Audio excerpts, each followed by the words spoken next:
Doctor Navi, university of agriculture Faisalabad. बहुत important issues पे बात करना चाह रहा हूँ, स्पेशली फर्टिलाइजर के हवाले से मेरी स्पेशलिटी एक्सपर्टीज है। तो फास्फोरस इंपॉर्टेंट न्यूट्रिएंट है। पौधे को अपनी रूट स्ट्रक्चर की डेवलपमेंट के लिए फास्फोरस चाहिए, और रूट स्ट्रक्चर डेवलपमेंट के लिए उसके साथ साथ जो पौधे की जड़ की ग्रोथ है उसके लिए चाहिए, और साथ में ये जेनेटिक मेकअप का हिस्सा आता है। आपके जो फ्रूट में ट्रांसलेशन होती है यानी आपकी क्वालिटी की, उसमें भी इसका अच्छा खासा रोल है। तो फास्फोरस इंपॉर्टेंट है, लेकिन मसला ये है कि दूसरी साइड पे अगर मैं देखूं तो पाकिस्तानी सॉइल्स अल्कलाइन कैलकेरियस हैं। अल्कलाइन कैलकेरियस ये नहीं, अगर अकेले हाई पीएच होती तो मसला नहीं था। पाकिस्तानी सॉइल का मसला है कि वो उसमें कैल्शियम कार्बोनेट भी है, और 4% से लेकर कई जमीनों में तो 20% तक भी है, लेकिन 4%, 3.5-4% से लेकर ऑनवर्ड है। तो जब भी फास्फोरस फर्टिलाइजर पाकिस्तानी लोग या पाकिस्तानी फार्मर सॉइल में ऐड करते हैं तो उसकी एफिशिएंसी 20-25% से ज्यादा नहीं है। दुनिया में फास्फोरस फर्टिलाइजर को रिकमेंड किया जाता है कि ये बैंड प्लेसमेंट के तौर पे यूज करें। ये फर्दर जो फास्फोरस है, जो सॉइल में इमोबाइल न्यूट्रिएंट है, और इमोबाइल न्यूट्रिएंट और इसकी अवेलेबिलिटी जो ना वो थ्रू डिफ्यूजन, यानी डिफ्यूजन मीन के कंसंट्रेशन ग्रेडियंट है। यहाँ पे ये पड़ा हुआ है, थोड़ी सी मॉइस्चर मिलेगी, पीएच एच चाइन आएंगे, फास्फोरस सोलबिलाइजर बैक्टीरिया को ऑर्गेनिक एसिड प्रोड्यूस करेगा, तो ये रूट की तरफ इसकी अवेलेबिलिटी मूव करेगी। तो ये डिफ्यूजन के साथ मूव करता है। और इन जनरल अगर मैं देखूं तो बैंड प्लेसमेंट में ये 3 सेंटीमीटर भी डेंजरस हो सकता है। ये सीड के साथ इसको मिलाना, ये बेवकूफिया। बहुत सारे लोग कहते हैं जी 10 किलो डीएपी सीड के साथ मिला दे तो वो डीएपी की जरूरत पूरी कर सकती है, ऐसा कुछ भी नहीं है। एट लीस्ट बैंड प्लेसमेंट सबसे बेस्ट सोर्स है, लेकिन आपको बैंड प्लेसमेंट में 5 सेंटीमीटर सीड्स के साथ फासला रखना चाहिए। अच्छा, इसमें समटाइम आपका ड्रिल जो ना या आपका जो प्लांटर है वो फर्टिलाइजर को साथ सपोर्ट नहीं कर रहा होता, तो फिर उसके अलावा लोग छट्टा कर देते हैं आपके रिज बनाने से पहले।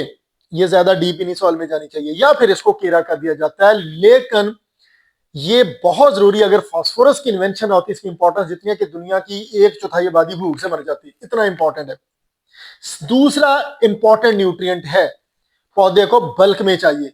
अब यहां पे लोग क्या करते हैं जी, कि फार्मर बहुत सारे मेरे से क्वेश्चन करते हैं कि सर फास्फोरस जो ना, ये कोई ऐसा जादू बता दें कि 2 बोरी डीएपी, यानी उनके जबान में जदियम डीएपी है, 2 बोरी डीएपी को पूरी करने के लिए मैं कौन सी खाद ऐड करूं जी? 5 किलो 10 किलो। मार्केट में इसके एसिडिक वेरिएंट या डेरिवेटिव बहुत सारे आ चुके हैं, जो कि सिर्फ सरासर शॉर्टकट है।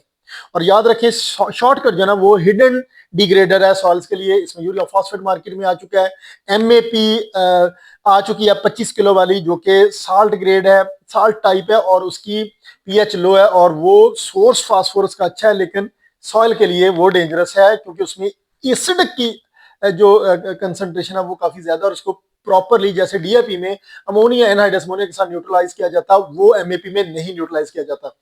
अच्छा, तो अब बहुत सारा फार्मर मुझे बार बार क्वेश्चन करते हैं, मैं उनको एक बात बताता हूँ, आप कॉस्ट निकालें। याद रखें, कभी भी तेजाबी खादें या जो आप 2-2 4-4 5-5 किलो 10-10 किलो चीजें मेरी हैं, ये क्रॉप की जरूरत पूरी नहीं कर सकती।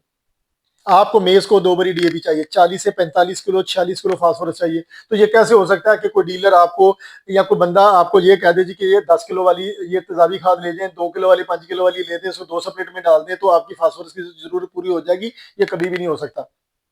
लेकिन याद रखें, मार्केट में प्ले करें, आप आज सर्च करें, अच्छे से देखें। बड़ी अच्छी कीमत हो गई है, टीएसपी की कीमत बड़ी डाउन हो गया, 10-10.5 हजार रुपए में मिल रही है। डीएपी इस वक्त 13,500-14,000 रुपए में आ गई है। अच्छा, अब डीएपी अभी भी 530-35 रुपए किलो उसमें फास्फोरस पड़ रही है, और आपकी जितनी तेजाबी खादें हैं वो उसकी फास्फोरस जो है ना वो महंगी है। यूरिया फास्फेट में 1000 रुपए किलो से ऊपर है, एमएपी में भी 25 किलो में अच्छी खासी हाई पड़ती है। अगर एमएपी आपने लेनी है तो 50 किलो वाली लें। 50 किलो वाली एमओपी सॉइल के लिए लेस डेंजरस है, उसमें फिलर टाइप चीजें होती हैं, और उसकी कॉस्ट है ना वो भी डीएपी के बराबर पड़ती है। लेकिन फिर भी बात करूं तो फास्फोरस याद रखें, पौधे को 60 दिन तक तो मिनिमम चाहिए। मेज की बात करें 60 दिन तक लाजमी चाहिए। अच्छा, अब जब 60 दिन तक फास्फोरस चाहिए तो फिर आप कैसे सॉल्युबल खादें जो ना इतना प्रोलॉन्ग कर सकते हैं? 2-4 दिन की बात है। पीसीओ फार्मर के साथ बात हुई है जी, कहते जी ये एमिट पोस्ला है, डीलर हमें बेवकूफ बना देता है, चीजें दे देता है, ये 2 किलो 4 किलो डालें, लेकिन इसका कोई रिजल्ट नहीं आता, और वो उल्टा फिर गिला करते हैं जी। हालांकि वो खुद बेवकूफ बने होते हैं, बेवकूफ बनने की जरूरत नहीं है। आप सर्च करें, हमसे राब्ता करें, लिटरेचर देखें, यूनिवर्सिटियों में जाएं, रिसर्च इदारों में जाएं, जैसे सारी दुनिया में जाता है, और फिर अपना फास्फोरस का रेट डिसाइड करें। सबसे महंगी खाद है, एफिशिएंसी सबसे थोड़ी है, एफिशिएंसी बढ़ाने के लिए दो चीजें चाहिए, फास्फोरस सॉल्युबलाइजर बैक्टीरिया और कोई एसुडुलेंट। एसुडुलेंट बायोएक्टिव सल्फर है, वो ऐड करेंगे तो इसकी एफिशिएंसी बढ़ेगी। तो मैं फिर बहुत सारे फार्मर हमसे पूछते हैं मकई लगानी है जी, वो एमएपी की तस्वीरें भेजे जा रहे हैं, 25 किलो वाली, 10-10 किलो फर्टिलाइजर का भेजा जा रहे हैं। भेज रहे हैं, याद रखें मक्की के लिए आपको 45 किलो फास्फोरस चाहिए और वो फास्फोरस जो है ना वो कभी भी 5 किलो 10 किलो वाली खादों से पूरी नहीं होने वाली। तो खुदारा बजट को देखें, बजट को देख के फिर अपनी खादों अपनी अपनी फास्फोरस के फर्टिलाइजर के सोर्स को डिसाइड करें अपनी फसल के लिए, और उस हिसाब से अपने बजट को भी देखें। छोटी खादें आपकी फसल की जरूरत को, तेजाबी खादें, थोड़ी क्वांटिटी वाले खादें किसी भी सूरत में पूरी नहीं कर सकती।